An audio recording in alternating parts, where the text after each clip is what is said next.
सनक जी महाराज ने पूछा कि किस प्रकार इस कथा को लिखा गया, रचना की गई। तो सूत जी महाराज सारा वर्णन करते हैं और कहा कि श्री वेद व्यास जी महाराज ने द्वापर के अंत में प्रकट होकर के इसको भागवत का लेखन किया, इसको प्रकट किया। नारद जी महाराज ने उसमें सहायता करी। व्यास जी ने देखा कि संसार में जब जीव कर्म करेगा तो कर्म के चक्कर में ये भगवान को भूल जाएगा। और कर्म तो ठीक, कर्म के साथ साथ केवल इसका जीवन, अपना शरीर ही इसके लिए सब कुछ रहेगा। संसार का कोई इसकी परवाह इसको नहीं रहेगी। तो वेद व्यास जी ने सोचा कोई ऐसा काम कर दूं जिससे संसार के जीवों का कल्याण हो जाए, जो मोह में फंसे रहेंगे, जो माया में फंसे होंगे, उन जीवों का कल्याण हो जाए। और उनके कल्याणार्थ 17 पुराणों की रचना करी। फिर भी संतुष्टि ना हुई। नारद जी महाराज आए और नारद जी महाराज ने उनकी चिंता को मिटाया और कहा कि देखो, जब तक भगवत कृपा ना होगी तब तक कुछ भी कर पाना संभव नहीं है। भगवान की कृपा होना बहुत आवश्यक है। और भगवान की कृपा कब होती है? तो कहा भगवान की कृपा तब मिलती है जब हमें कभी संत का सानिध्य मिल जाता है। और नारद जी महाराज का दर्शन हुआ। व्यास जी समझ गए कि अब पक्का ठाकुर जी की कृपा होगी ही होगी। पूछा, महाराज आप बताओ क्या करूं? मैंने तो बहुत कार्य ऐसे कर लिए लेकिन मन में संतुष्टि नहीं है। जीवन जीना तो वही जीवन है, सच्चा जीवन तो वही है, जीते तो वास्तव में वही हैं जो संसार के लिए जिया करते हैं। अपने लिए जीना कोई जीवन नहीं होता है। अगर आपने मानव शरीर को प्राप्त करके यदि आपने समाज के लिए कुछ अच्छे काम कर लिए, यदि आपने कुछ गरीबों की सेवा कर ली, यदि आपने कुछ असहायों की सेवा कर ली, यदि आपने किसी गरीब की बेटी का विवाह करवा दिया, उसमें नहीं इतना सामर्थ्य कि वो विवाह करवा सके, उसके पिता में, उसके परिवार में, ऐसे परिवार को यदि आपने सहायता कर दी, किसी गरीब के सिर पर छत ना हो उसको यदि आपने छत दिलवा दी, ये समझ लीजिए यदि आपने ऐसे कर्म यदि अपने जीवन में कर लिए तो फिर आपको कोई कार्य करने की आवश्यकता है ही नहीं। आपने सबसे बड़ा श्रेष्ठ कर्म कर लिया है। और ऐसे लोगों की सेवा करने से ही मेरा गोविंद प्रसन्न होता है। ध्यान देना, संसार में कितने भी अच्छे काम कर लेना, लेकिन जब तक इन असहायों की सेवा ना की जाए तब तक आपके जीवन का कोई महत्व नहीं रहेगा।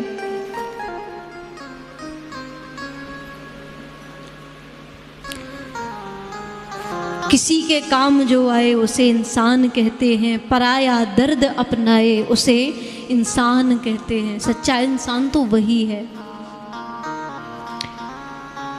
इसलिए जीना है तो दूसरों के लिए जियो, परोपकार करो। अभी जिनके माध्यम से ये कथा हो रही है, हमारे आदरणीय भाई अनिल माहेश्वरी जी, आपकी कथा राजस्थान में होनी थी, लेकिन 2 साल से कोरोना की ऐसी कृपा हो रही है कि 2 साल से कथा ही नहीं हो पा रही है। तो इन्होंने, मैं तो ये कहती हूँ कि ये बड़े सौभाग्य की बात है कि आपके नाम की कथा इस वृंदावन धाम में होनी थी, उसका लाभ आपको यहाँ बैठ कर के मिलना था। भले ही नहीं आप आ पा रहे हैं, लेकिन आपके नाम से हो रही है तो फल आपको ब्रजभूमि में कथा, ब्रजभूमि में बैठ कर के कथा सुनने का लाभ आपको वहाँ मिल रहा होगा। और बराबर अभी पिछले महीने की बात है, आप बराबर अपनी सेवा वहाँ से दे रहे हैं। देखा कि सब जगह लॉकडाउन है और यहाँ वृंदावन में हमारे जो वृंदावन की शोभा है, वंदर, जहाँ तहाँ कुछ खाने के लिए इनको नहीं मिल पा रहा है, तो वहाँ से इन्होंने, राजस्थान से बैठे वहाँ हैं, लेकिन वहाँ बैठ कर के बराबर ये 2 महीने से सेवा दे रहे हैं और बंदरों के लिए केले, टमाटर आदि की व्यवस्था आपके द्वारा बंटवाने का कार्यक्रम रखा जा रहा है। और यहाँ भी कथा में भी बराबर आपका योगदान रहा है, आपकी तरफ से ये आयोजन भी चल रहा है। तो मैं बहुत बहुत आदरणीय अनिल माहेश्वरी जी को धन्यवाद देती हूँ कि आप पर बिहारी जी की ऐसी ही कृपा बनी रहे, आप ऐसे ही सत्कर्म में लगे रहें। वास्तव में ऐसे भक्तों को देख कर के लगता है कि यदि हम सब लोगों का ऐसा भाव बन जाए तो समाज में ये जो गरीबी है ना, जगह जगह लोग गरीब हैं, भूखे मर रहे हैं, खाने के लिए कुछ है नहीं, तो मुझे लगता है यदि हर व्यक्ति ऐसा संकल्प कर ले ऐसे समय में जहाँ लोग एक समय के भोजन की प्रतीक्षा में बैठे हुए हैं कि कोई तो आए जो मुझे भोजन दे, ऐसे समय में यदि हर व्यक्ति संकल्प ले ले कि थोड़ा बहुत अपने पेट से बचा करके यदि आप इन अनाथों को, इन गरीबों को यदि आप दे देंगे तो आपका क्या जाएगा। और ये गरीबी, जो भूखे जो लोग मर रहे हैं, उनकी जान नहीं जाएगी, वो अपने प्राण नहीं त्यागेंगे। हमें चाहिए कि हमारा पूरा भारत देश जहाँ संकट में है, तो ऐसे समय में हमें एक साथ एक सच्चे भारतीय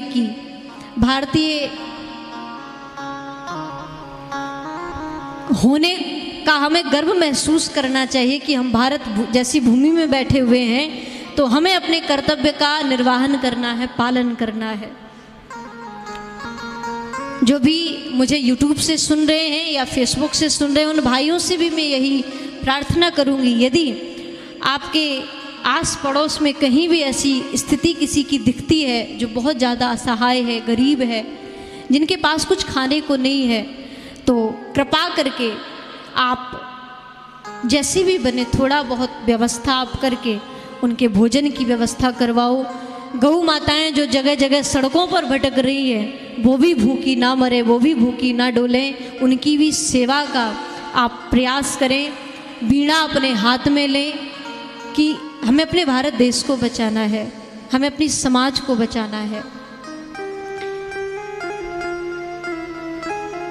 किसी ने बड़ी प्यारी बात कही है, अगर गुण ना हो तो रूप व्यर्थ है, अगर गुण ना हो तो रूप व्यर्थ है, होश ना हो तो जोश व्यर्थ है, भूख ना हो तो भोजन व्यर्थ है, और सदुपयोग ना हो तो धन व्यर्थ है, साहस ना हो तो हथियार व्यर्थ है, और नम्रता ना हो तो विद्या व्यर्थ है, लज्जा ना हो तो सुंदरता व्यर्थ है, और यदि परोपकार जीवन में ना हो, परोपकार ना करने वालों का तो महाराज जीवन ही व्यर्थ है। इसलिए कहीं हमारा व्यर्थ जीवन ना चला जाए, इसलिए हमें अपने हाथ में ये बीड़ा लेना है। परोपकार करो, अच्छे कार्य करो। नर सेवा ही नारायण सेवा होती है। यदि आपने मानव की सेवा कर ली तो भगवान उससे शीघ्र प्रसन्न होगा।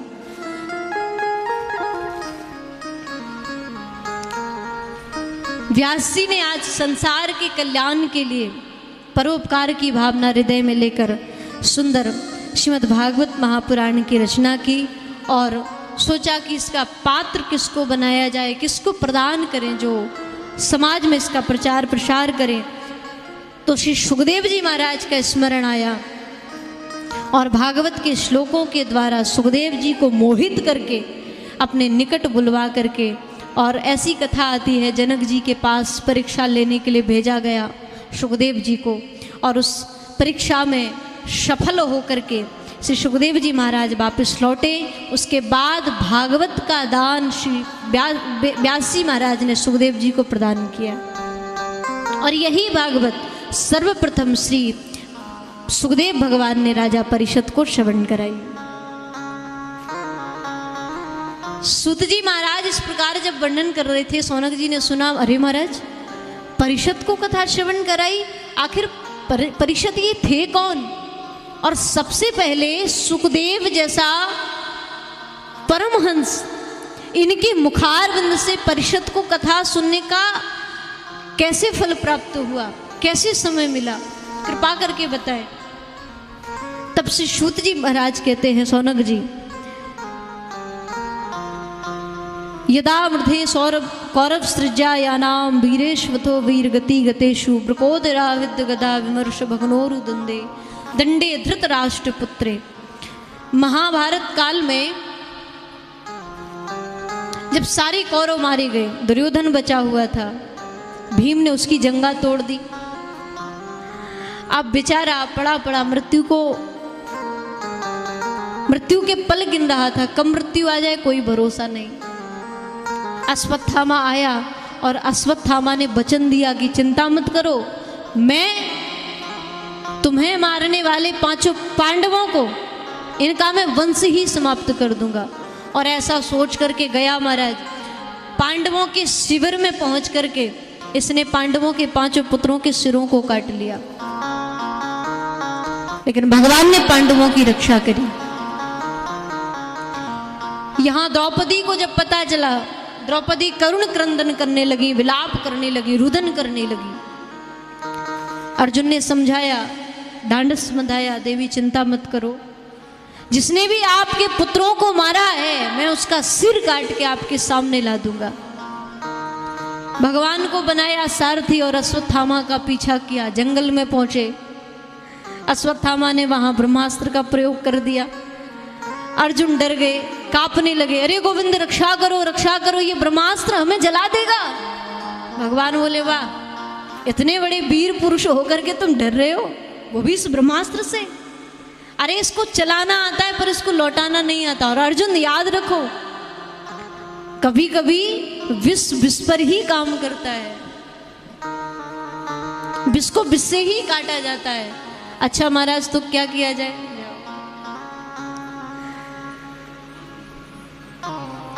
क्या किया जाए? तो कहा कि एक काम करो, तुम भी ब्रह्मास्त्र चलाओ। और यहां से महाराज ब्रह्मास्त्र चलाया, दोनों अस्त्र आपस में भिड़ करके एक दिव्य अग्नि प्रकट हुई। यहां अर्जुन ने जाकर अश्वत्थामा को पकड़ करके एक पशुतुल रस्सी से बांध लिया, द्रौपदी के पास लेकर के गए। द्रौपदी ने जब देखा तो प्रार्थना करने लगी अर्जुन से, अरे छोड़ दो, क्या मिलेगा इससे मार करके। अर्जुन ने जब ये देखा तो सोचा कि क्या करें, इनके मन में तो करुणा आ चुकी है, दया आ चुकी है। द्रौपदी ने बार बार प्रार्थना करी तो भगवान ने फिर इशारा किया कि अर्जुन, ऐसे काम नहीं बनने वाला। तो बोले क्या किया जाए महाराज? तो बोले एक काम करो, एक अधर्मी ब्राह्मण के वध का विधान शास्त्रों में बताया गया है, इसलिए शास्त्र जो कहते हैं वो करो। बोले महाराज क्या बताया है विधान, वो भी मुझे कुछ संकेत करिए। तो कहा कि इसकी आधे सिर के बाल मोड़ दो, इसकी मूंछ मोड़ दो, इसके पास जो धन है वो धन छीन लो और धक्के मारकर स्थान से बाहर निकाल दो। यही एक अधर्मी ब्राह्मण के वध का विधान है। किसी को प्राणों सहित मारना ही उसका वध नहीं कहलाता है, लेकिन किसी एक प्रतिष्ठित व्यक्ति का यदि इतना अपमान कर दिया जाए तो वो उसके वध के समान ही हो जाता है। इसलिए यही कार्य करो। अर्जुन ने ऐसा ही किया और यहाँ 5 पुत्रों का अंतिम संस्कार किया। अश्वत्थामा के मन में अभी भी द्वेष बैठा हुआ था, ईर्ष्या बैठी हुई थी। मैं पांडवों के वंश को समाप्त कर दूंगा, नष्ट कर दूंगा।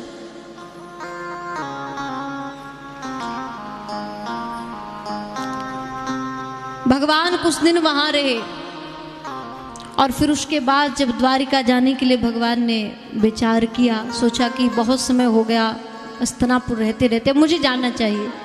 और जब जाने के लिए सबसे आज्ञा ली, रथ पर चढ़ने ही वाले थे, उतरा वहां से आई, पाही पाही महायोगेंद्र देव जगतपते नान्यम तो वयम पश्ये यत्र मृत्यु परस्परा। हे गोविंद, हे गोपाल, मेरी रक्षा करो, मुझे बचाओ, मुझे प्राणदान दो। भगवान ने जब सुना तो तुरंत रथ से नीचे कूद पड़े और सूक्ष्म रूप प्रभु ने धारण करके उत्तरा के गर्भ की रक्षा करी।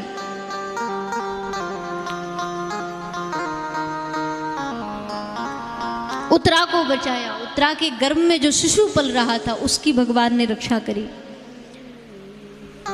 यहाँ कुंती ने आज जब देखा, कुंती बड़ी प्रसन्न हो गई, बार बार भगवान को प्रणाम किया, चरणों में वंदन करती हैं, नाथ हम आपको पहचान गए हैं, आप कोई और नहीं है, आप साक्षात परब्रह्म परमात्मा हैं, ईश्वर हैं, जिन्होंने हमारे बीच में रहकर अपने स्वरूप को छिपा करके भी आपने हम सभी के प्राणों की रक्षा की, हम सभी को बचाया। लेकिन नाथ आज मैं आपको पहचान गई हूँ। भगवान ने बड़ी आनाकानी करी महाराज। अच्छा, भगवान चाहते हैं, भगवान कहते हैं कि मुझे बड़ा मत बनाओ। भगवान चाहते हैं कि मुझे बड़ा मत बनाओ, मुझे तो केवल आप छोटा बना करके प्रेम करो। बड़ा बनने की कामना तो संसारिक लोगों में रहती है, यही बड़ा बनना चाहते महाराज, लेकिन भगवान नहीं चाहते कि मैं बड़ा बनूं, मुझे तो छोटा रखो, छोटा बनाकर प्रेम करो।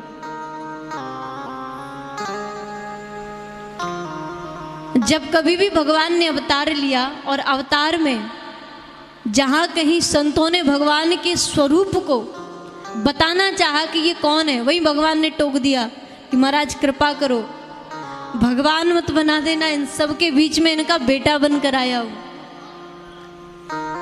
और यदि आपने मुझे भगवान बना दिया तो फिर भगवान की पूजा कैसे की जाती है सब लोग जानते हैं। हाँ, 2 अगरबत्ती सुबह शाम तो ही दिखाना है, और क्या करना है बताओ। 2 अगरबत्ती सुबह दिखा दी, 2 शाम को दिखा दी, थोड़ी बहुत मिश्री रख दी, भगवान के आगे भोग लगा दिया, पालो, और खुद बढ़िया चकाचक महाराज शादियों में जा रहे हैं, भोजन पा रहे हैं, लेकिन भगवान बेचारे मिश्री के भरोसे बैठे। तो भगवान कहते हैं ऐसे भगवान बनने में लाभ ही क्या है जहां मिश्री के दाने खाने पड़े। अरे मैं तो बेटा सही हूं, छोटा सही हूं। आज कुंती ने जब भगवान के स्वरूप को पहचाना, मांगना चाहा, भगवान ने बड़ा आग्रह किया, बुआ आप कुछ मांगिए, तो कुंती ने वो चीज मांगी जो संसार में कोई व्यक्ति कभी भगवान से मांगता ही नहीं है, कभी आशा नहीं करता, और हर व्यक्ति चाहता है कि वो चीज हमसे दूर ही रहे। ऐसे ही है ना।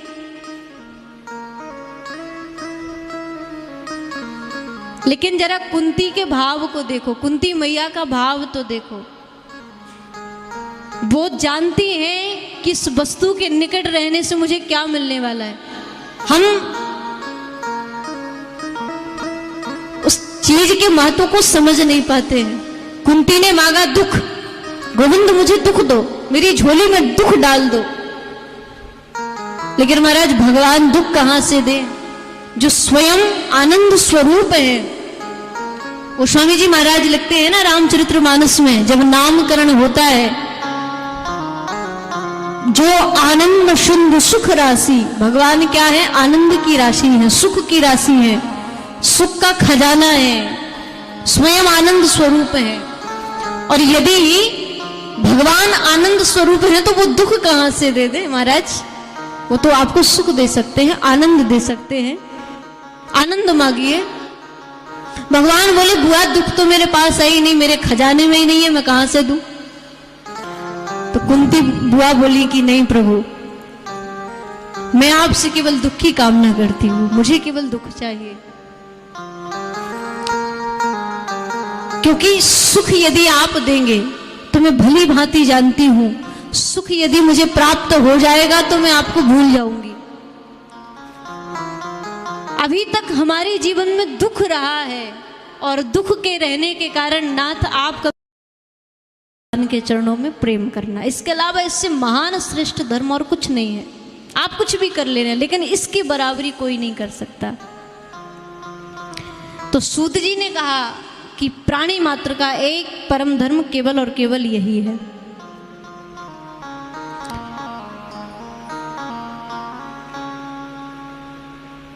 अच्छा एक बात बताओ, आप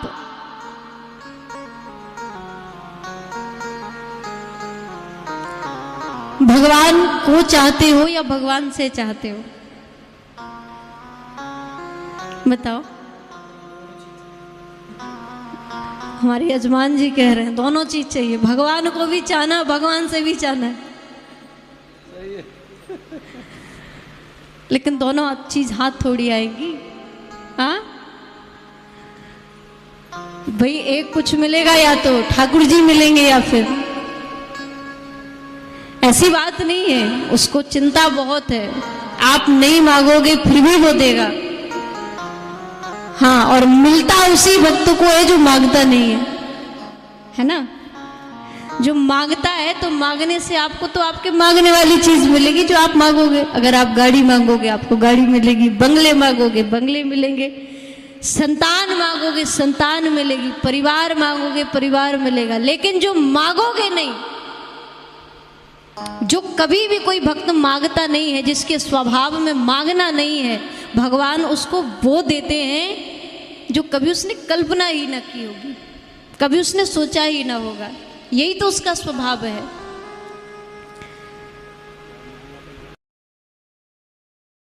सकते हैं जो जगह जगह महाराज टांग अड़ाते हैं, इनको मिटाने की कोशिश करते हैं, प्रयास में रहते हैं, कैसे भी करके विघ्न पड़े, कैसे भी करके ये हो ही ना।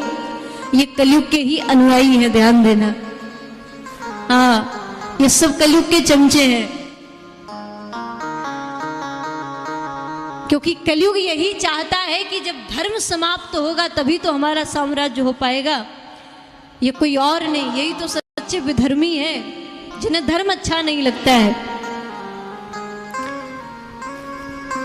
आज परीक्षित महाराज ने धर्म की रक्षा करी, पृथ्वी की रक्षा करी, और उस कलयुग को राज्य से बाहर जाने के लिए जब कहा तो कहा महाराज हम कहाँ जाएं, कहाँ रहेंगे?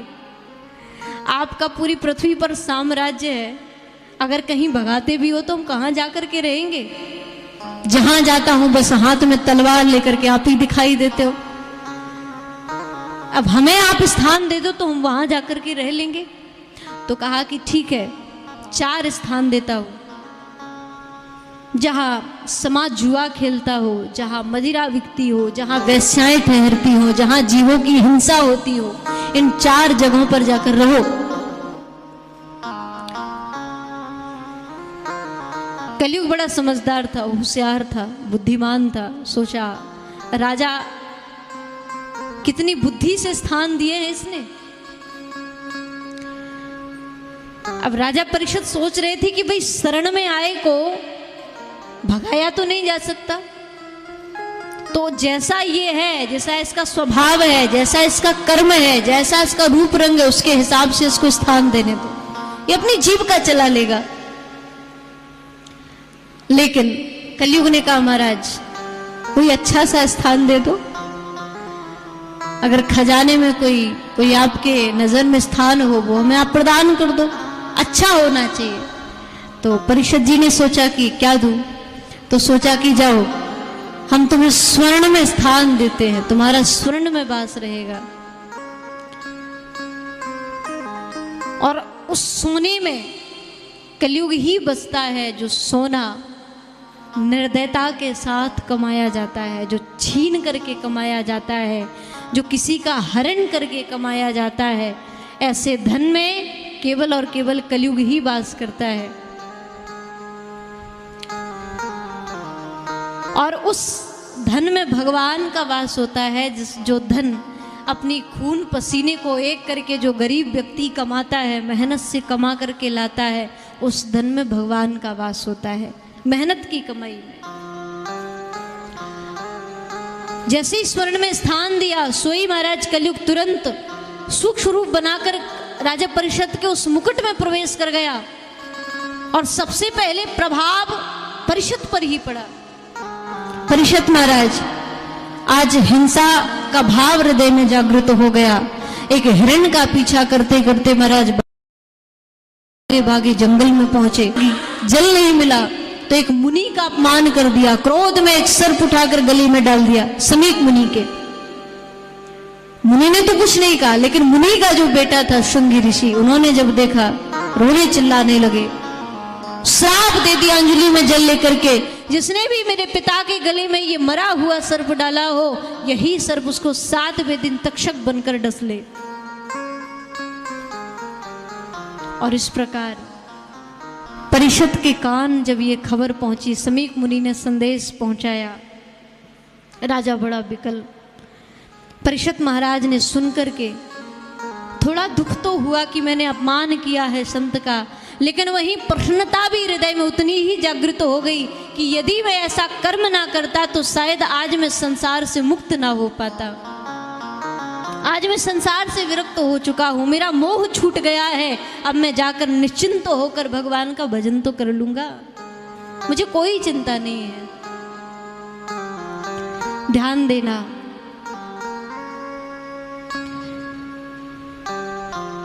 मृत्यु वो सत्य है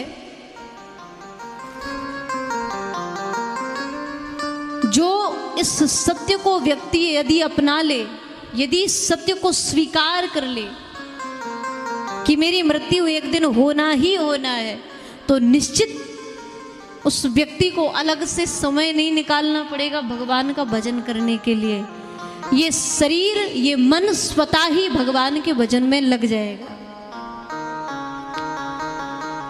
संसार में लोग सोने चांदी के पीछे महाराज भागते रहते, दौड़ते रहते हैं, लेकिन क्या कुछ काम आता है? हाँ, बैंकों में तिजोरियां भर भर के लोग सोना रखवा देते हैं, धन रखवा देते हैं, क्या काम आता है? ध्यान देना, जिस दिन मृत्यु आएगी ना, उस दिन ये तुम्हारा कुछ भी काम नहीं आने वाला।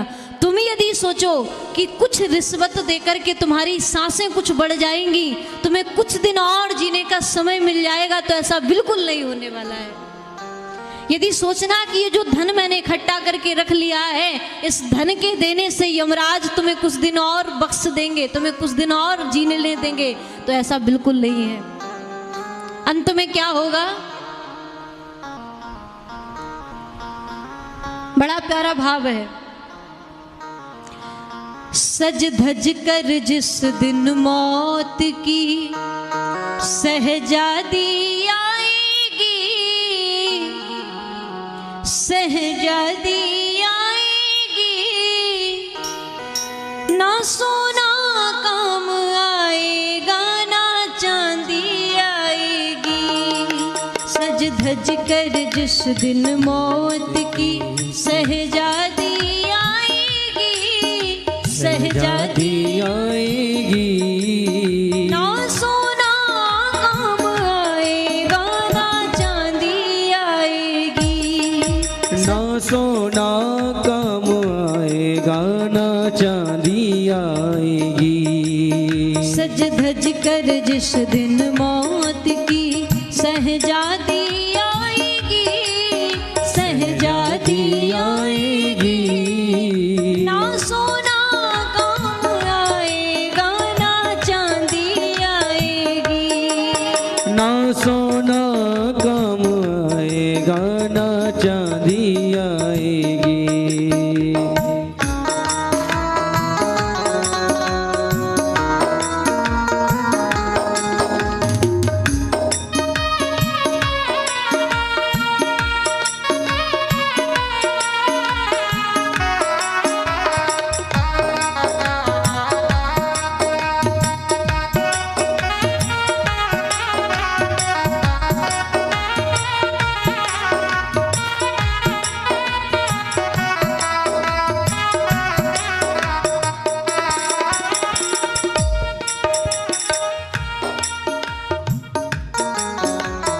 छोटा सा तू कितने बड़े अरमान है तेरे, छोटा सा तू कितने बड़े अरमान हैं तेरे।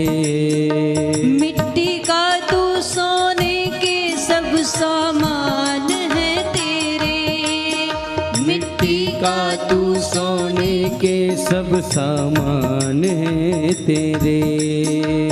छोटा सा तू कितने बड़े अरमान है तेरे, छोटा सा तू कितने बड़े अरमान हैं तेरे।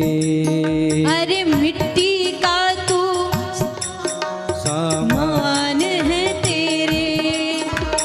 मिट्टी का तू सोने के सामान है तेरे। मिट्टी की काया मिट्टी में, मिट्टी की काया मिट्टी में, एक दिन मिल जाएगी, एक दिन मिल जाएगी। तो ना सोना काम आएगा ना चांदी आएगी, ना सोना काम आएगा ना चांदी आएगी। सज धज कर जिस दिन मौत की सहजादी आएगी, सहजादी आएगी। ना सोना काम आएगा ना चांदी आएगी, ना सोना काम आएगा ना चांदी आएगी।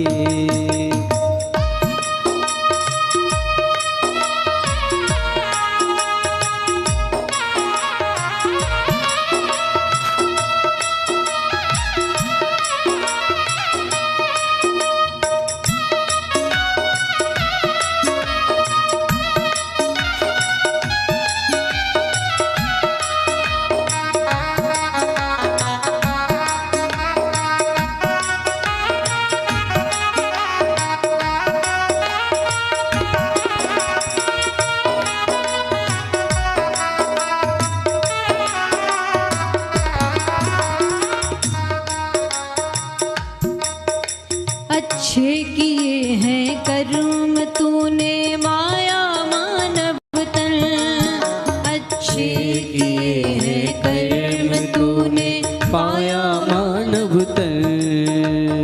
अंत समय भगवान का कर ले तू सुमिरन, अंत समय भगवान का कर ले तू सुमिरन। इस दास की ये बाणी एक दिन काम आएगी, एक दिन काम आएगी। ना सोना काम आएगा ना चांदी आएगी, ना सोना काम आएगा ना चांदी आएगी। सज धज कर जिस दिन मौत की सहजादी आएगी, सहजादी आएगी। तो ना सोना काम आएगा ना चांदी आएगी, ना सोना काम आएगा ना चांदी आएगी।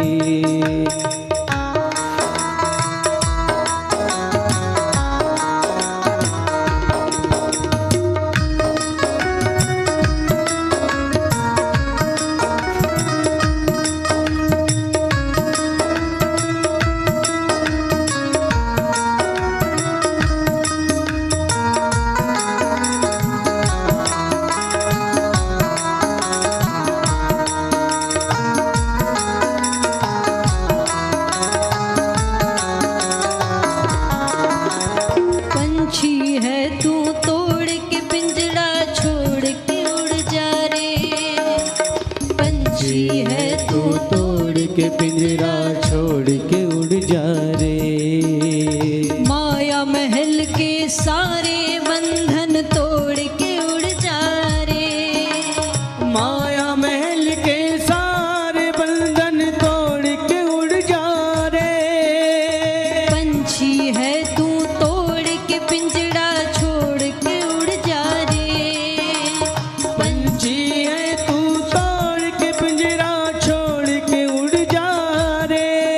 अरे माया महल के सारे बंधन तोड़ के उड़ जा रे, माया महल के सारे बंधन तोड़ के उड़ जा रे। और अगर अभी भी सावधान ना हो पाए, अभी भी सचेत अगर ना हो पाए तो फिर क्या होगा?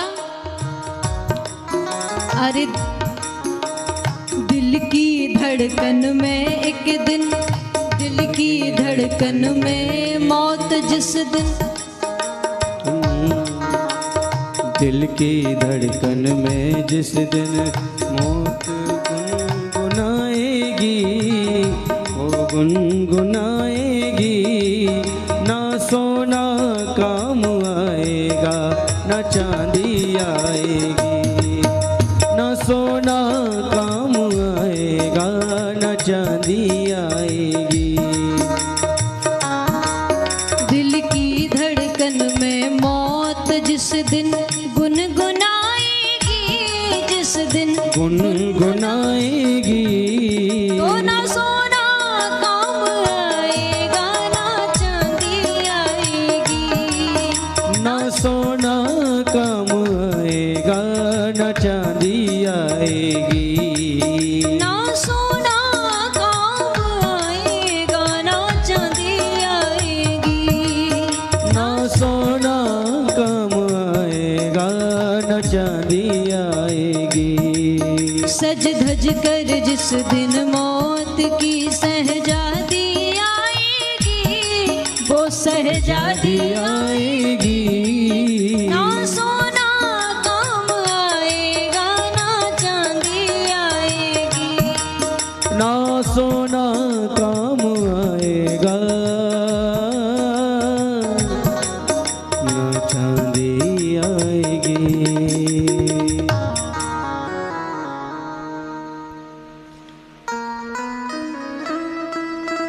सत्य है ना। और मैं हमेशा कहती हूँ लोग पहले कभी समय था, अब तो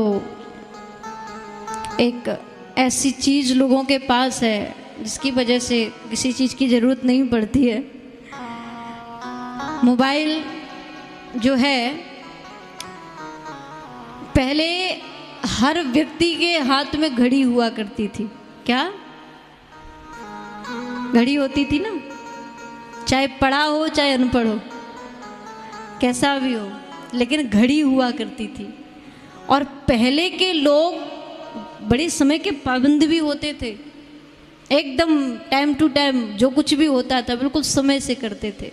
सोना है तो समय से, जगना है तो समय से, खाना है तो समय से, हाँ, हर चीज का एक समय था। लेकिन अब महाराज घड़ी का बाप हाथ में लेकर के रखा है, उसके बाद भी कोई समय नहीं है। हाँ, 24 घंटे उसको देखना है, 24 घंटे सो रहे हैं तो उसको आंखों के सामने, जग रहे हैं तो सबसे पहले उसी का दर्शन करना है। उसके बाद भी समय के पाबंदी नहीं है, समय से कोई काम होते ही नहीं है। ना उठने का समय, ना बैठने का समय, ना सोने का, ना खाने का, कोई समय एक सा नहीं। लेकिन ध्यान देना, घड़ी हमें जीवन जीना सिखाती है। यदि है जो संसार में कहीं सीखने को नहीं मिलता। किसी ने बड़ी प्यारी बात लिखी, जो घड़ी जीवन की बीती, जो घड़ी जीवन की बीती वो ना वापिस आएगी। जो समय निकल चुका है, अगर आप सोचो कि वो पुनः लौट करके आ जाए तो वापस नहीं मिलने वाला, वो निकल चुका है। जो घड़ी जीवन की बीती वो ना वापस आएगी। घड़ी घड़ी घड़ी बीत जाए, घड़ी घड़ी घड़ी बीत जाए, कुछ समझ नहीं आएगी। समय निकलता जा रहा है लेकिन हम समझ नहीं पा रहे, हमें दिखाई नहीं पड़ रहा है कि ये जो अनमोल कीमती समय जो हमारे हाथ से निकल रहा है ये फिर वापस नहीं मिलने वाला। घड़ी घड़ी घड़ी बीत जाए, कुछ समझ नहीं आएगी। जिस घड़ी जाएगा तू ये सारी दुनिया छोड़कर, उस घड़ी तेरी शानो शौकत यहीं पड़ी रह जाएगी। सोच ले, विचार ले, है घड़ी अभी पास में। सोच ले, कुछ विचार ले, है घड़ी अभी पास में। बंद जब हो जाएं श्वासें तब ये घड़ी हाथ ना आएगी। समझ लो, सुधार लो। कई संकेत हमें हमारे जीवन में मिल जाते हैं, उसके बाद भी हम परिछत के जैसे सावधान नहीं हो पाते हैं। परीक्षित महाराज इतना बड़ा साम्राज्य जो पूरी पृथ्वी पर दिग्विजय करके रहते थे, ऐसे राजा को एक मुनि ने श्राप दे दिया, संभल गए, मौका नहीं जाने दिया हाथ से। अगर ये समय निकल गया तो फिर संभव नहीं है कि कोई समय मिल जाएगा। अच्छा समय है, भजन कर लो। कुछ नहीं हाथ मिलने वाला। तुम कितना भी कमा लेना, कितना समाज में सम्मान प्राप्त कर लेना, लेकिन जिस दिन जाओगे तो ये दोनों हाथ खाली।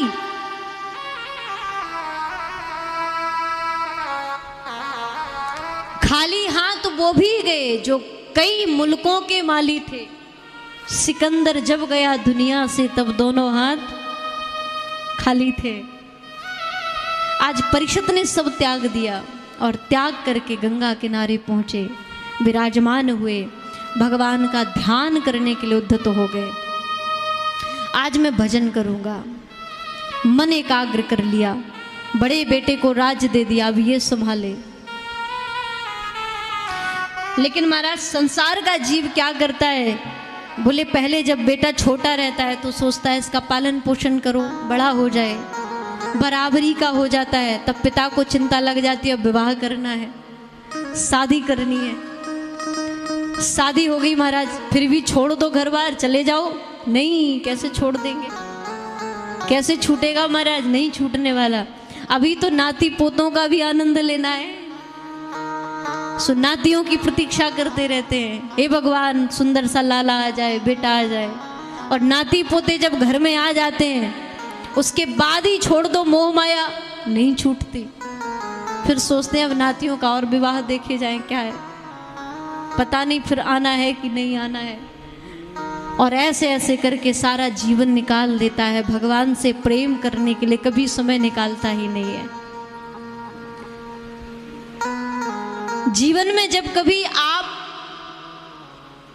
एकदम अकेले पड़ जाए और लगे कि वास्तव में ये जीवन कुछ भी नहीं है, वैराग अंकुरित जब जीवन में होने लगे, तो फिर संसार में वापस मत फंस जाना, त्याग कर देना और ले लेना प्रभु के नाम की माला, बस भजन करने लगना। संसार से स्वयं विरक्ति आ जाएगी। अरे आप बढ़ो तो उसके मार्ग पर, पकड़ो तो भक्ति को। मेरा कृष्ण कैसे हाथ नहीं पकड़ता है, तुम उसके मार्ग पर जाकर तो देखो। परीक्षित महाराज ने आज सब कुछ त्याग करके विराजमान हुए और सोचा क्या करूं, कोई साधन नहीं, कोई उपाय नहीं, कैसे भजन करूं, क्या करना होगा, कैसे गोविंद मिलेगा। तो भगवान ने कृपा करी और कुछ संतों को वहां भेजा। संत आए, संतों ने अपने अपने भाव प्रकट किए, लेकिन संतुष्टि ना मिली। वहीं पर भगवत कृपा से दिगंबर वेशधारी महाराज श्री सुखदेव जी का पधारना हुआ। और जैसे ही सबने सुखदेव भगवान को देखा, स्थान से सब संत खड़े हुए, परीक्षित महाराज खड़े हुए, साष्टांग दंडवत सभी ने प्रणाम किया। और प्रणाम करके परीक्षित ने आसन पर बिठाया और बार बार पूजन करके प्रार्थना करते हैं, प्रभु संसार के भव बंधन से मुक्ति कैसे प्राप्त हो, कृपा करके बताएं। तब भगवान के नाम का जाप सुखदेव भगवान ने कराया और कहा कि केवल इस भव बंधन से मुक्ति का एक ही उपाय है, वो है भगवान का नाम, इसलिए भजन करो। सुखदेव भगवान ने बड़ा प्यारा वर्णन किया। आइए हम आप सब मिलकर के श्री हरि का नाम संकीर्तन करें और उसके बाद कथा को हम आप सभी विराम देंगे। भगवान से प्रार्थना करेंगे।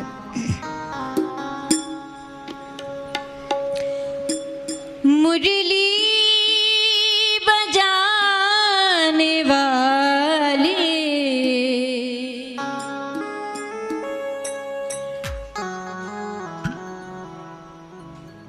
गिरवर उठाने वाले,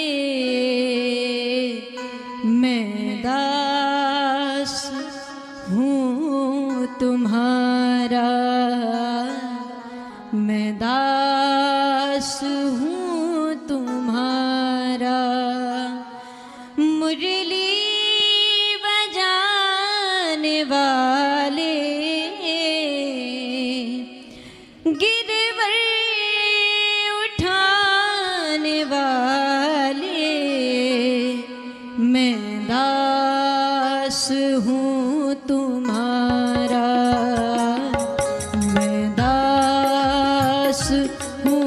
तुम्हारा, मैं दास हूँ तुम्हारा, मैं दास हूँ तुम्हारा। मुरली बजाने वाले, गिरवर उठाने वाले, मैं दास हूँ तुम्हारा, मैं दास हूँ तुम्हारा। बांके बिहारी प्यारे, मैं दास हूँ तुम्हारा, तुम्हारा, मैं दास हूँ तुम्हारा, मैं दास हूँ तुम्हारा।